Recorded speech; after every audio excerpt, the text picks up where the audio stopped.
again to AAM Gardening. We're going to be looking at what to plant in November. So thanks for all my subscribers and anyone new that like my content and don't mind subscribing. I love it. So as we know, November is normally a month where we don't plant a lot. We're normally cleaning up in the garden, making the bed and the garden ready for spring, so mulching and covering and things like that. But there's still things we can plant in November. So I'll be looking at some of the things that I've started planting and some of the things I'm still going to plant in the coming weeks. So I'm going to share with you some of the things that I've planted already, like my corn salad. So some of these things can plant directly in the ground. Some of these will need a bit of covering. So those of us who have like a greenhouse or a polytunnel or a hoop house, we can have our period extended. But there are certain things, few things we can plant directly in the ground. Most of them will need to be protected somewhat. But our corn salad can be planted directly outside even now in November. Everything I discuss here, I'll be putting in the description below. So this one I planted about 2 weeks ago, so it'll be coming up soon. So that's the corn salad, and it's quite nice, it's quite hardy. So even if there's a frost or a bit of snow outside, it will still tolerate it. Okay, so that's my corn salad. And for those who haven't planted the garlic yet, there's still time to get your garlic in the ground. Remember, the garlic wants the cold period so it can develop the bulbs properly. Okay, so you still have time to put that in. Then another thing I'll be planting is my little gem lettuce. I've never planted this one before. It came through the door about 2 days ago, so I'm quite excited to plant this one. And the instruction at the back actually says can be planted from September to December. So this is a lovely one to plant. This one can go outside as well, but because the weather is unpredictable here, we can have really harsh winter sometimes, the frost or just a heavy snow or consistent rain. I'm going to put this one in the polytunnel, but if you don't have an outdoor space, you can put this one outside as well. So that is winter gem lettuce. Okay, so everything I'll put in outside. But if you don't have a polytunnel or a greenhouse or a hoop house, we can be creative. Okay, so you can get a grow bag or you can put in container. And what you could do afterwards is to get like a white bucket, just a normal white bucket. Okay, so you put your things in the ground or in container or the compost bag itself, and then you cover it over with the white bucket, and that would act like a little polytunnel, and you protect it. So you can still plant outside, but you just have to be creative. So you can get a white bucket, cover it over like that, and it will work just fine. One of the things that can go directly in the ground as well is these peas. Meteor peas. These are the dwarf peas. These can go directly outside already. I've planted these out about 3 weeks and they're shooting up lovely. So I'll do a video, a winter video of what's going in the garden in winter.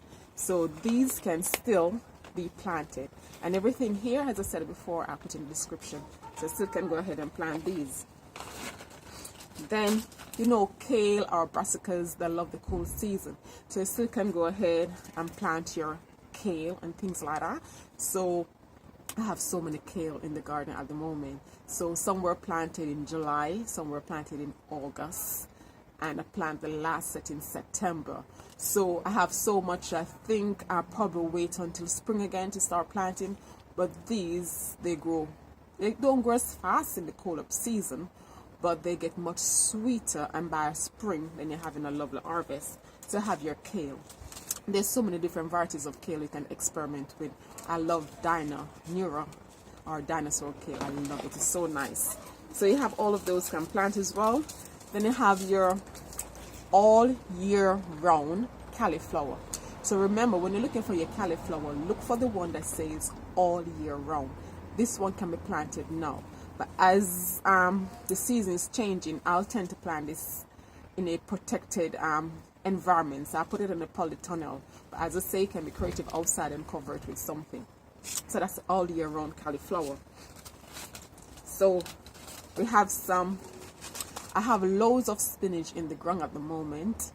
I'm not sure how they're going to fare over the winter period because it was part frost hardy type spinach. So I went out and I got myself some giant spinach. So these are giant winter spinach. So these will tolerate the weather. So you can plant these outside as well in November.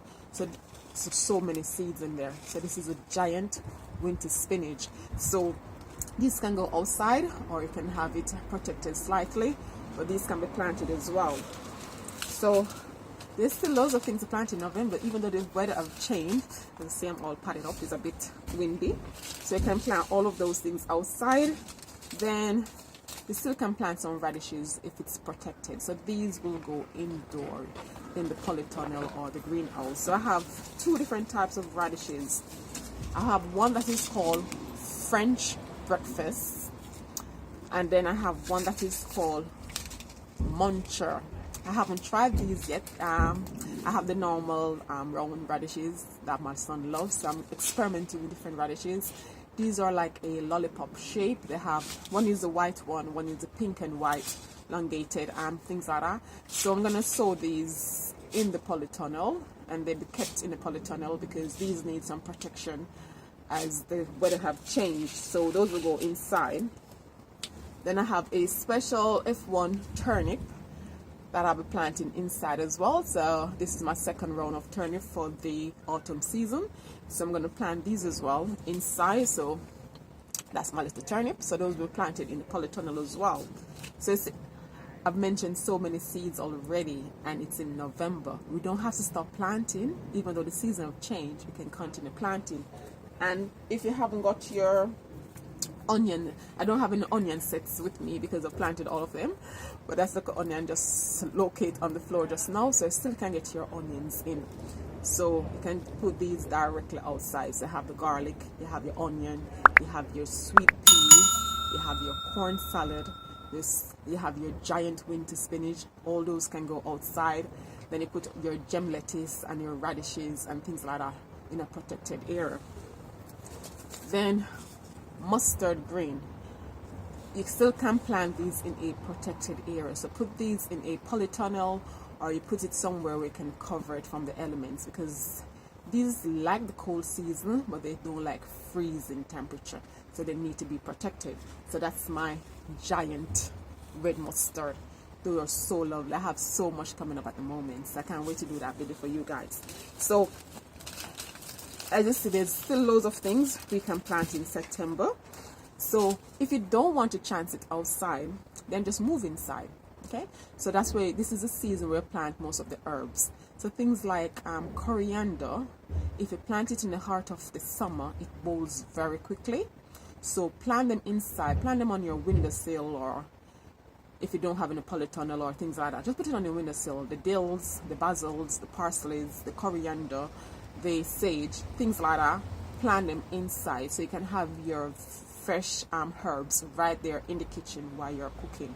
So if you don't want to experiment in the outside, on the outside in this weather, then move inside.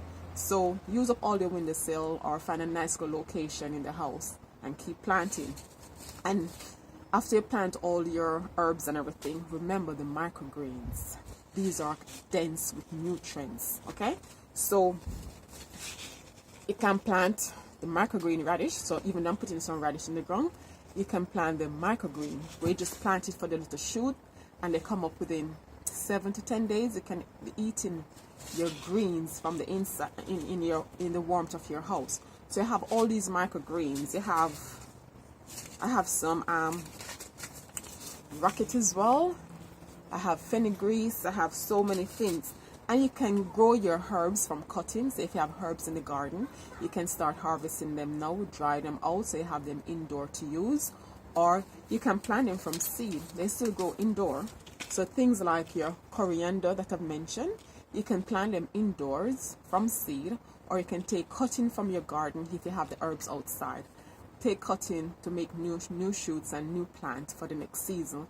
Or you can just repot it and take it inside, because you have to be careful how you take outdoor soil indoor in the winter. We don't like those gnats and those things crawling around, so be careful. So you can plant them from fresh, or you can take cutting and root it in water and start your new plant. So don't be disheartened. It's a bit chilly, but there's so much things to do outside. So if you don't remember anything, remember, if you don't have your garlic in, get it in. If you don't have your onion in, get it in. Your sweet peas and your broad bean, there's a variety I mentioned last month. That variety is quite good. Broad bean, get it in. I planted those last month. I planted the sweet peas and the broad bean, and they've all sprouted. My garlic's doing well, and my onion coming up as well. So remember, there's things we can still plant. And please go get your currant salad, go get your gem lettuce. Let's keep growing, even though it's autumn/winter. So thanks for watching. Any comment, please state below. Until next time, thanks for viewing, thanks for watching. Take care now, bye bye. Like, share, subscribe, and click the notification bell.